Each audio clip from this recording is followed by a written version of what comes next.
കാലൊടിഞ്ഞ് കിടക്കുമ്പോൾ പോലും തിരിഞ്ഞു നോക്കാത്ത നാട്ടുകാരുടെയും ബന്ധുക്കളുടെയും സ്നേഹവും ഉത്തരവാദിത്വവും ഒക്കെ അറിയണമെങ്കിൽ പരീക്ഷയുടെ ഫലം കാത്തിരിക്കുന്ന സമയമോ കല്യാണപ്രായമോ ഒക്കെ ആകണം.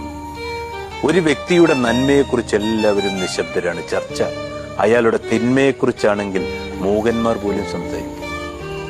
വെളിച്ചത്തിലിരുന്ന് ഇരുട്ടിലകപ്പെട്ടവരെ കുറ്റപ്പെടുത്തുവാൻ എളുപ്പമാണ്. ഇരുട്ടിൽപ്പെട്ടവരെ ഒരു മിന്നാമിനിങ്ങിന്റെ വെട്ടം കാണിച്ചെങ്കിലും വെളിച്ചത്തിലെത്തിക്കാനാണ് പ്രയാസം. ചില നേരങ്ങളിലെ ചിലരുടെ വാക്കുകൾക്ക് ആളിക്കത്തിക്കുന്ന തീയേക്കാൾ പൊള്ളലേൽപ്പിക്കുവാൻ കഴിവുണ്ട്.